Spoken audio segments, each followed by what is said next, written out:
Again, welcome everyone. My name is August Ball, and I am the founder and CEO of Cream City Conservation and Consulting.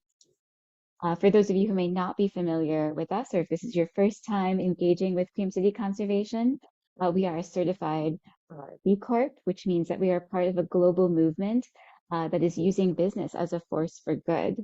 We are based in Milwaukee, Wisconsin, on the ancestral lands of the Menominee and Potawatomi people, but we work globally and have partners all over the US, Canada, as well as other areas in South America and in Africa.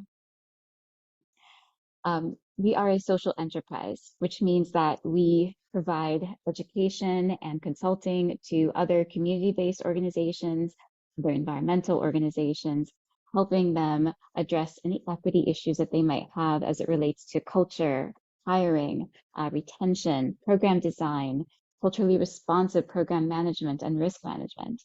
And so we see this as a closed loop system of not only fostering the next generation of environmental leaders, but also supporting organizations to be ready for this new generation of environmental stewards.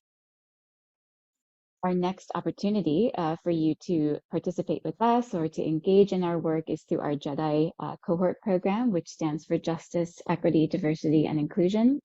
We host these sessions twice a year in spring and in fall. If you'd like to get more information about that, you can visit our website. I'll also be chatting in the link to our program outline once we get started. The work that we do with the JEDI cohort program, as well as our individual consulting work, supports our social impact work, which is where we connect young people in Milwaukee with historically underrepresented identities to hands-on service to public lands. Some of the ways that we engage in this work is through hands-on service to public lands in partnership with organizations such as the Department of Natural Resources, local county parks departments, and other land trusts. We love engaging young people, exposing them to careers in conservation, working with the U.S. Forestry. We are a proud 21st Century Conservation Corps program. We also work in the space of water, and we do this in partnership with our Milwaukee Metropolitan Sewerage District. We connect young people to careers in water reclamation, again, helping to support and engage more young professionals in careers in climate action and remediation. Some of the green infrastructure that we get to work on is in partnership with the University of Milwaukee, Wisconsin. Sorry, University of Wisconsin, Milwaukee, specifically the Office of Sustainability. But we also work on other projects as it relates to green infrastructure as well. We partner with other entities focused on food sovereignty, and we do this work in connection with local universities, boys and girls clubs, local public schools as well, connecting young adults to awareness of soil science, entrepreneurship as it relates to the food industry.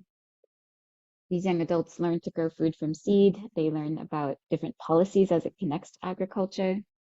And lastly, but most importantly, we also work in the space of policy. And we do this by connecting young adults to civic advocacy, empowering them and connecting them to ways that they can advocate with their elected officials to protect our environment for generations to come. So that's Cream City Conservation in a nutshell. Let's get started. I would like to invite you all to meet Shannon.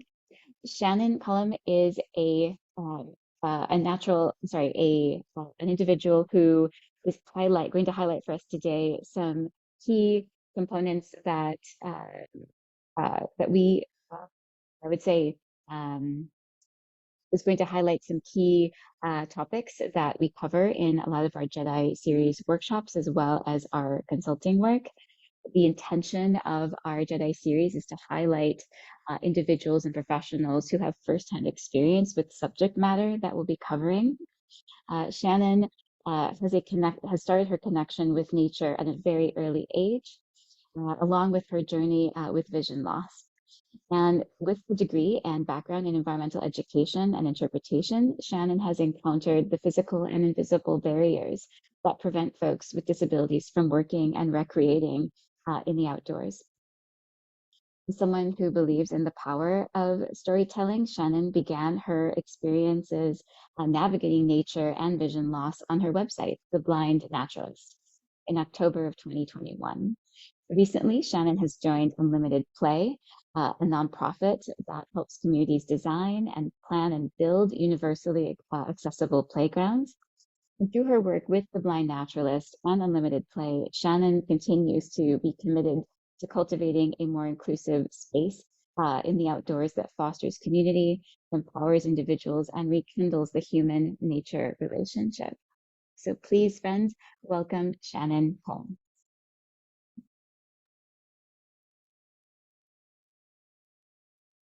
Hello, everybody. I'm going to share my screen.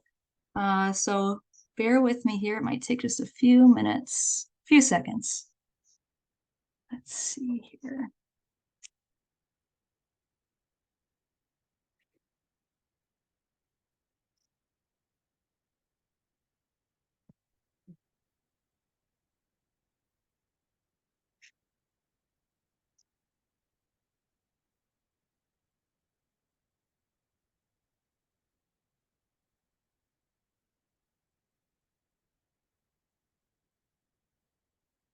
All right.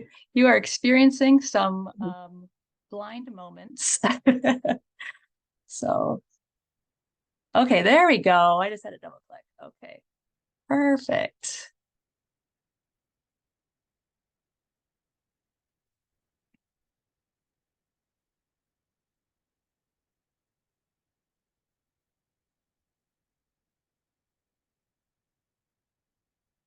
August, I'm having trouble. There's something. Oh, there's an X. Never mind. Okay.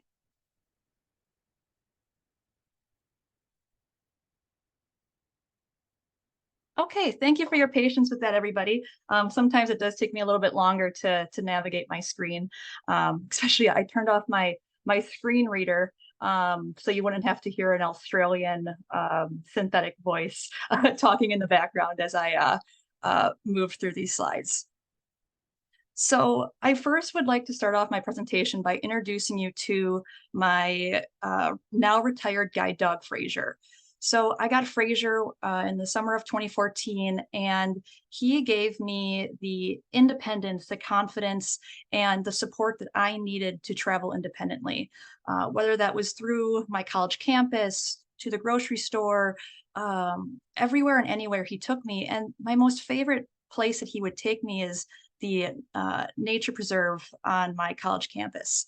And through being able to explore nature and be on these trails by myself, when I was often told that if I went alone, I would get lost because I am visually impaired, I was able to rekindle my relationship with nature and therefore really find and pursue my passion of environmental education. So on this slide here, I have just a picture to the right is me hiking with Fraser, and then the left is me leading a group of kiddos bundled up in their winter gear as we hiked through the marsh looking for critters in the winter. And so in my environmental education career, I would often introduce Fraser as my invisible dog. You couldn't pet him, you couldn't talk to him, you couldn't look at him, he was invisible. And by doing that, at that time, I was really kind of closing down that conversation of disability and blindness. At that time, I felt often less than, I felt vulnerable if I shared about my blindness. And I just wanted to fit in. I just wanted to fit in with my students and with my coworkers that were all able-bodied and sighted. But as I continued to do this, that feeling of invisibility started to really ebb at me. So I had learned that technique of calling my dog invisible from the first leader I had encountered who had a guide dog who did the same thing. And at that time, for them, possibly it was the right thing to do. And for me at that time, it was the right thing for me to do at that time. But as I really sat with what I was doing, it really just didn't feel right. And I started to really connect more with my students through the lessons I was teaching. So I would really dive into lessons about biodiversity and animal adaptations in bats. And through those lessons, really connect with my students because I felt like all those topics related to my life experience in a way. And so there is this beautiful book called Stella Luna that I discovered while teaching about bats. And to summarize this book, there's a fruit bat that gets separated from her family, and she gets adopted by a family of birds. And these birds teach her how to be a bird. She is taught how to eat insects and how to fly during the day. And she is laughed at for hanging upside down. But she adopts these behaviors to be a bird. But then one day when she's flying with her bird siblings, Stella Luna is reconnected. She gets lost and she gets reconnected with her bat family. And she realizes that she's a bat and being a bat is fun. The fruit is delicious. She's supposed to hang upside down and she loves flying at night. And she wants to share this with her bird siblings. So one day she takes them on a night flight and it doesn't really go that well. And there's this beautiful quote that I like to highlight here that I really want you to just to consider as I go through the rest of my presentation. So it's, how can we be so different but feel so much alike? And how can we be so alike but feel so different?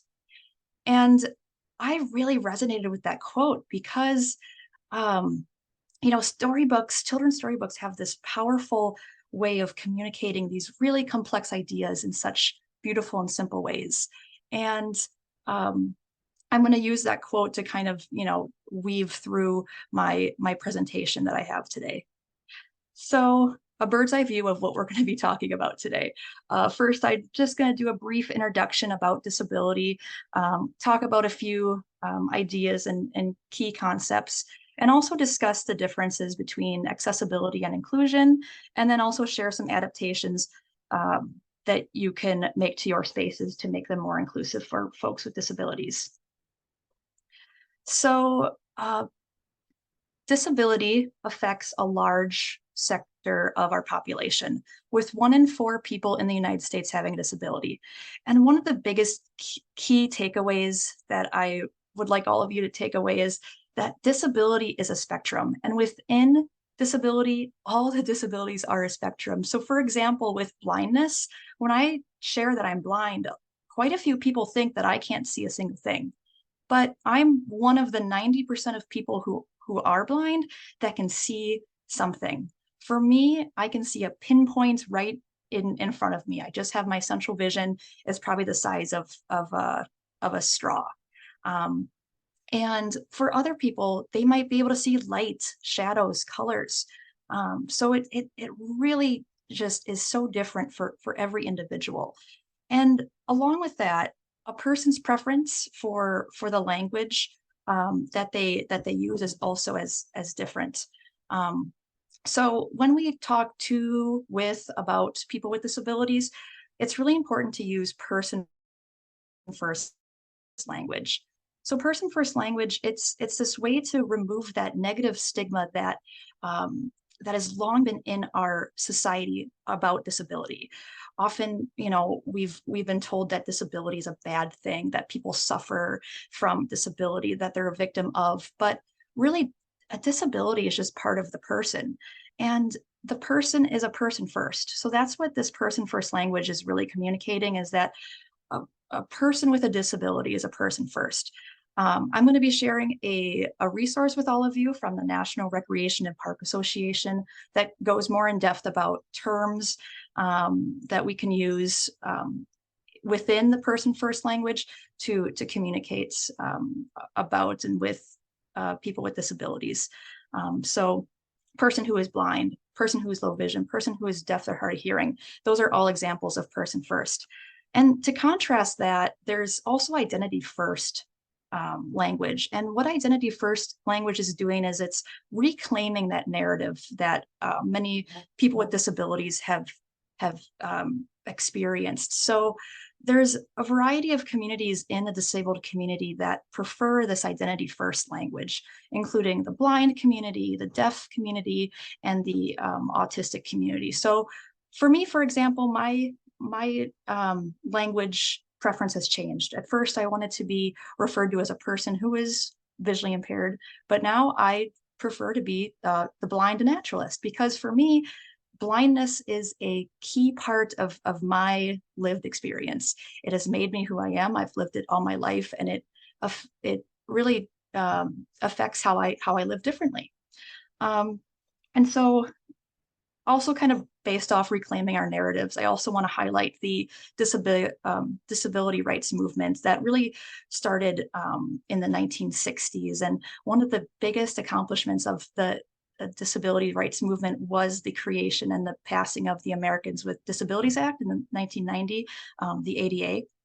And I'm going to be going a little bit more in depth about accessibility on the next slide.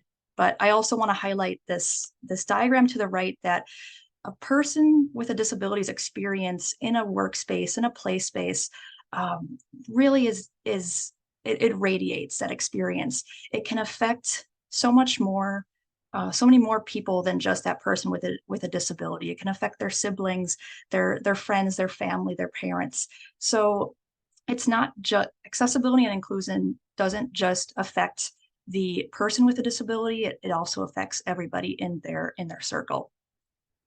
And so accessibility, the ADA really created a foundation for eliminating the digital, physical, and communication barriers that were experienced prior to it being passed. It also has created non-discrimination in employment and in education, health services, and public spaces by eliminating these barriers. And what I like to summarize accessibility as is it gives us access, it provides us navigation, and it gives us usability. And those are really the foundations, the groundwork that needs to be done in order for a place, a space to be fully inclusive. Because once we start building off of the ADA compliance, those bare bones of accessibility, we can create spaces that provide connection, experiences, and a sense of feeling valued. And individuals can experience the opportunity to have independent choice making or have social connections and have opportunities for risk taking. And by taking risks, we learn, we grow, we become who we are. By having these social connections, we also grow and learn and have this fantastic just feeling like we belong. And by having a choice, by being able to make a choice independently, that just gives us a sense of independence as well. And so I also want to highlight this image that I have in the middle here, a beautiful representation of what inclusion is. So there's a janitor, perhaps. He is, an employee of a school, and he's shoveling some stairs, and a child in a wheelchair asks him to shovel the ramp. And he said, well, I got to shovel these stairs first so all the kids can go. But what he doesn't realize is all the kids includes the child in the wheelchair. And if he would just shovel the ramp first, then everybody could go up and go to school.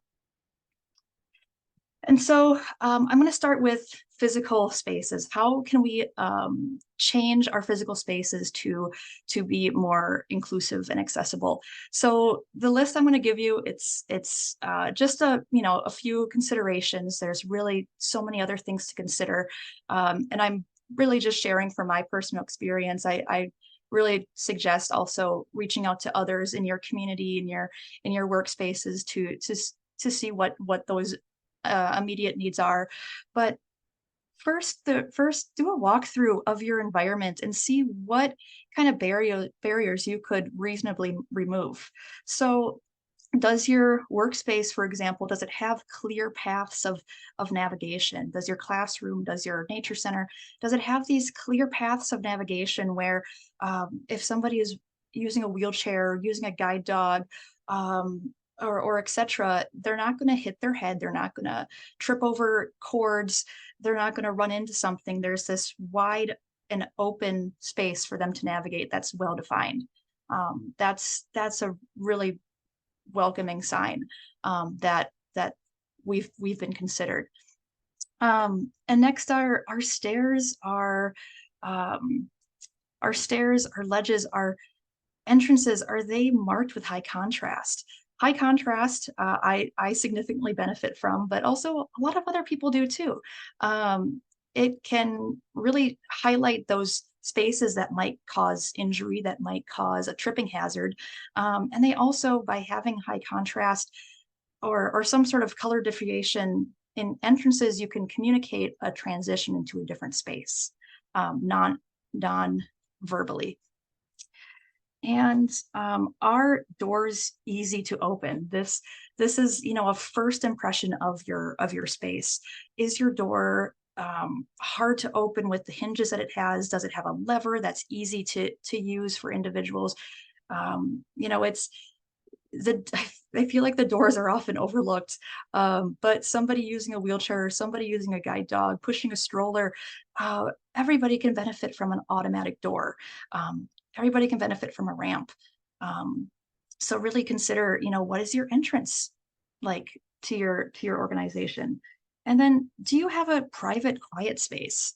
A private quiet space can benefit everybody. If somebody needs to just take a break from all the hustle and bustle and self-regulates, or if, you know, somebody with a service dog just needs to have some individual playtime for their dog, or if somebody just needs to take an important call, it's important to have those private quiet spaces. And to kind of summarize all of these points, as well as just that idea of designing for everybody, I'd like to highlight the curb cut. The curb cut came out of the disability rights movement, and it's an example of universal design. So the curb cut can be used by people who are blind, people who are deaf, who are using wheelchairs, who are pushing strollers, who are using walkers. Everybody can use this curb cut to safely identify a street crossing and cross the streets. So that's something to really consider, is, you know, how can you use universal design to create these accessible and inclusive physical spaces. Next are programmatic spaces. So when I think a programmatic space, I think a classroom, I think, you know, a nature center, but this can also be a meeting space or an event space that your organization might use. So adding a question about accommodations to a registration form is a way to start that conversation and say that you're welcome to make these accommodations. People are welcome to share what access needs they need. Because if you don't have that question, then that conversation isn't, you know, it's kind of like my invisible guide dog. You know, you close down that conversation. Next is training staff about the inclusion of people with disabilities. Uh, Quite a few of us might not have experience with people with disabilities in your everyday life, and we're not taught how to interact with people with disabilities unless we have that real life experience.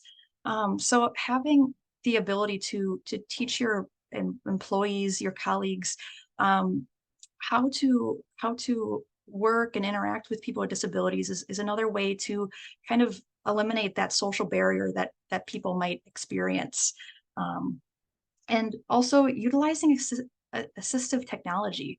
Assistive technology isn't just for people with disabilities, but everybody can benefit from it.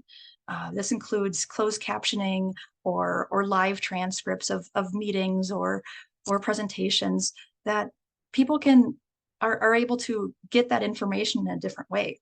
And along with that is using a variety of representation. So again, this is coming from an education background, but we all have different learning styles, whether we're visual learners or audible learners or kinetic learners. We all interpret and understand information differently. So by providing different uh, sources of information through different representation, um, then we can really accommodate and work with those different learners, regardless of disability or ability. We all are different learners and benefit from different ways of getting that information portrayed to us. And also offering a visual or a virtual option if possible. So whether it's a flexible, like work from home kind of work schedule for somebody with a disability or not, or if it's, you know, a virtual option for a presentation or a program. This provides that access that otherwise might not be possible due to transportation concerns. Um, and also be descriptive. Sharing exactly what meeting location you're going to, and giving those specific directions, because we all uh, navigate differently, and it's always helpful to have some good directions and really specific locations when it comes to meeting, going to a program, going to an event, etc. And digital spaces are really some of our first encounters with an organization. So by providing accessibility and inclusion in your social media, you're representing a lot. So make accessible information accessible. It's pretty obvious, but sometimes we don't do that. We don't share that there are accessible restrooms or parking or trails at our location. And by doing this, people who are planning to come to our program, or who are interested in working with us, um, that is a big part of their planning, is to see what the accessibility is. Um, when it comes, because it takes a lot of energy to get from place to place to place. Using alternative text. Alternative text is this hidden text in a photo that screen readers can read. Using photo descriptions and captioning in social media is also a great way to represent that you are inclusive of people with disabilities. So I do have a image, a screenshot of my previous employer's uh, social media post, and it does have alternative text as well as this fantastic photo description. So when I was in between using a screen reader and not, I was really able to understand what this picture was through using this photo description. Um, and then using contrasting colors and readable fonts for social media and printed materials. Often, if we have like an artsy side, we might want to mishmash all these colors, but that can affect its usability and its readability. So it's really important for everybody, regardless of ability, to be able to read um, readable font and high contrast. It can really benefit a lot of people. And also hashtags. This kind of relates to learning disabilities as well as blind and low vision. But using capitalization to separate words is a lot more accessible than not using capitalization. And so some final things to consider. Disabilities, as I said, are a spectrum, and there are invisible disabilities, and I do want to highlight those. So whenever I don't have Fraser or I don't use my white cane, people don't realize that I'm blind, and that can cause some issues sometimes. So, you know, sometimes I do have that sense of an invisible disability, and a lot of people do feel like a lot of people do have that similar experience of having an invisible disability. Um, Everybody's journey with disabilities is different. Everybody is in a different path, a different part of their journey.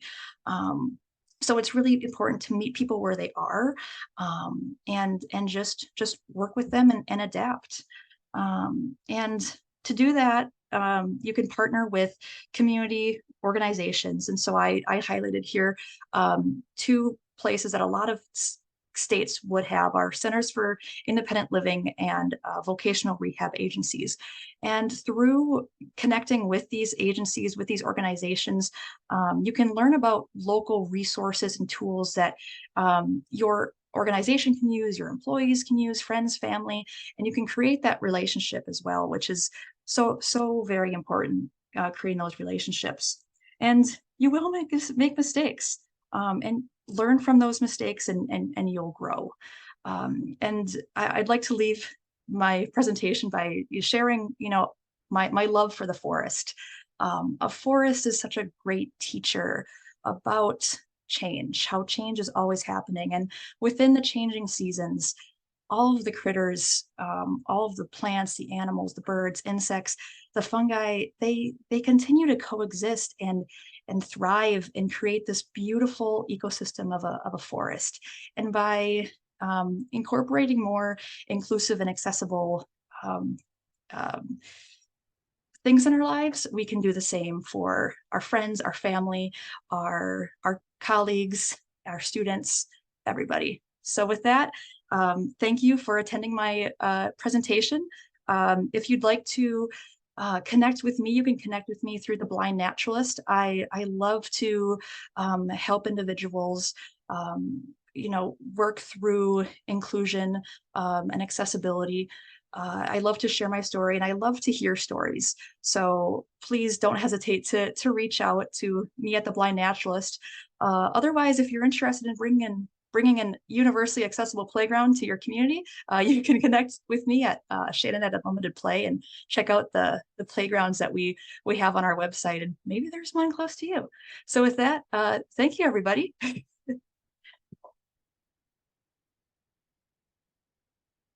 Thank you so much, Shanna. We so appreciate having you here today. Thank you for sharing your expertise with us. Now we're going to open up the space for anyone who has questions for Shannon. I'm going to see if I can actually bring Shannon down with me as well. If I can add, yay, there we go.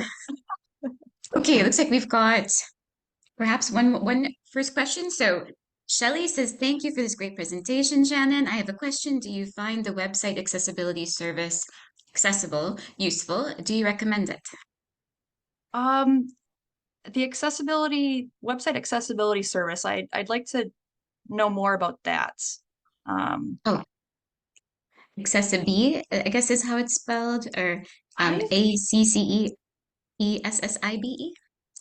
I have not actually heard of that service, so I will do some digging and get back to you, Shelley, because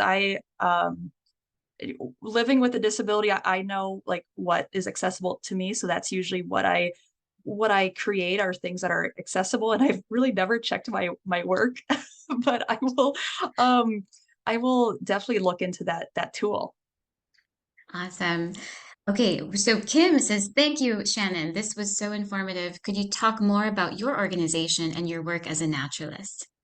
Yeah, so my website, The Blind Naturalist, I share my experiences navigating nature and vision loss through my blogs, through speaking engagements, and I also am happy to provide personalized like trainings to your organization about um, diversity, disability, kind of in that nature aspect of things. And I also am working on creating more environmental education resources to provide as well. So the Blind Naturalist is a passion project, but I'm really excited to just continue growing it. Lovely. And also, friends, keep in mind everyone will get a recording of today's session along with a takeaway of resources that Shannon has so thoughtfully compiled for all of us. So that one pager will have the link to the recording on it as well as those resources. So keep checking your inboxes for that later today. Any other questions that we have for Shannon?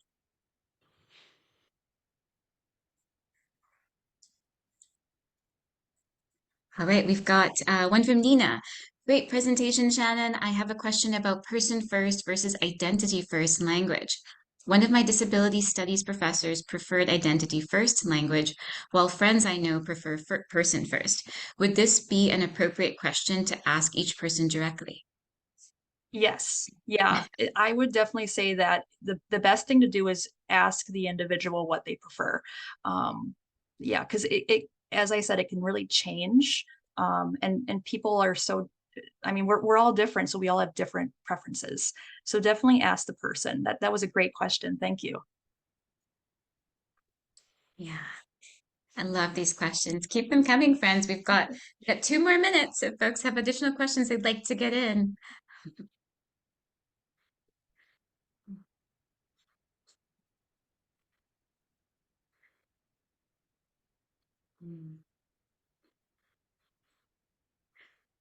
Okay, well, if we don't have any other questions, if you found something valuable today, if you learned something new, please go right ahead and hit your celebration reaction sign on your Zoom.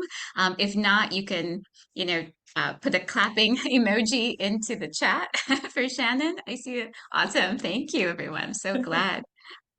That's what we want. We want to continue building our knowledge base, highlighting other professionals in this sphere with firsthand experience with these topics, because who better to learn from? Shannon, thank you again so very much for your time, for thoughtfully compiling this information for us. Friends, again, if you would like to reach out to Shannon, her information is in the chat as well, theblindnaturalist.com.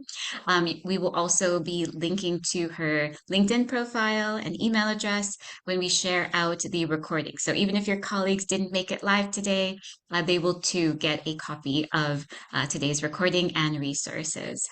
And with that, friends, have a great Wednesday, and we'll see you at the next session, which is next week, Wednesday, 11 Central as well, right here. So if you have not registered for that session, please do make a point to register. And you can find that on our website, creamcityconservation.org. We'll see you then. Bye, everyone. Thanks, everybody. Bye.